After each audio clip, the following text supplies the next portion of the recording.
नमस्कार, मी उमा रेवणकर आपल्या मोगाच्या रांचीकुडमध्ये सगळ्यांचे खूप खूप मनापासून स्वागत करते। आज लपलेल्या सुगरणी विशेष भागात मी बेंगलोरला माझ्या छोट्या नंडीकडे आलेली आहे आणि ती आपल्याला कोणती खास रेसिपी दाखवणार आहे हे तिच्याकडनं जाणून घेऊया। नमस्कार, मी संगीता सावंतकर। मी एक सोपी टोमॅटो रसमची रेसिपी घेऊन आली आहे, तुम्ही पहा। सर्वप्रथम टोमॅटो रसमसाठी लागणारे साहित्य पाहूयात। 3 मीडियम साइज टोमॅटो, 1 पेला चिंचेचा कोळ, 3 ते 4 सुक्या लाल मिरच्या, 7 ते 8 लसूण पाकळ्या, अर्धा इंच आले, 10 ते 15 कढीपत्त्याची पाने, 1 मोठा चमचा रस्सम मसाला, 1 लहान चमचा जिरे, 1 मोठा चमचा जिरा पावडर, 1 लहान चमचा हळद पावडर, पाव चमचा हिंग, चवीप्रमाणे मीठ आणि सजावटीसाठी कोथिंबीर।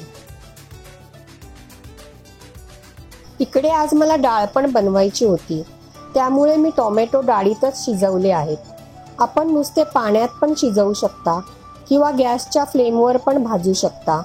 मी नेहमी कुकरमध्ये टोमॅटो शिजवते, जेणेकरून ते नरम शिजतात आणि त्याचबरोबर आपण डाळीचं पाणीही वापरू शकतो किंवा नुसतेच टोमॅटो शिजवले तरीही चालेल।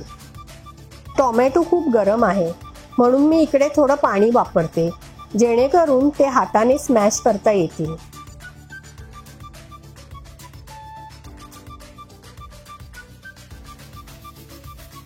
इकडे आपण टोमॅटो स्मॅश करून घेतला, त्याची साल काढून घेतली आणि आता त्यात चिंचेचा कोळ मिक्स करूया।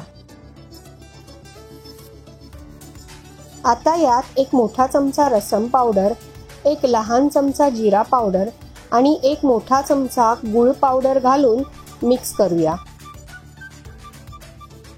आता फोडणीसाठी 7 ते 8 लसूण पाकळ्या आणि अर्धा इंच आले ठेचून घेऊया। आले लसूण ठेचून घेतल्याने रस्सम एकदम रुचकर बनते। आता पातेल्यात 1 मोठा चमचा तेल गरम करूया। तेल गरम झाले की त्यात अर्धा लहान चमचा जिरं, 2 ते 3 लाल सुक्या मिरच्या, हिंग आणि कढीपत्ता घालूया। आता ठेचलेले आले आणि लसूण घालून परतून घेऊया। किती मस्त फोडणीचा सुगंध पसरलाय। आता या फोडणीत टोमॅटोचे मिश्रण ओतून मिक्स करूया आणि चवीनुसार मीठ घालून उकळी काढूया।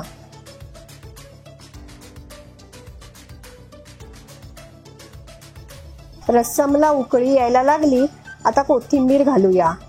तयार आहे एकदम सोप्या पद्धतीने बनवलेले टोमॅटो रसम।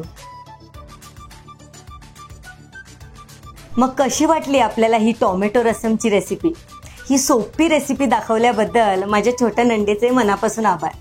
ही रेसिपी तुम्ही नक्की बनवा आणि नेहमीप्रमाणे रेसिपीला लाईक करा, आपल्या मोगाच्या रांचीकुडला सबस्क्राईब करा आणि नवीन रेसिपीच्या नोटिफिकेशनसाठी बेल आयकॉनवर क्लिक करा।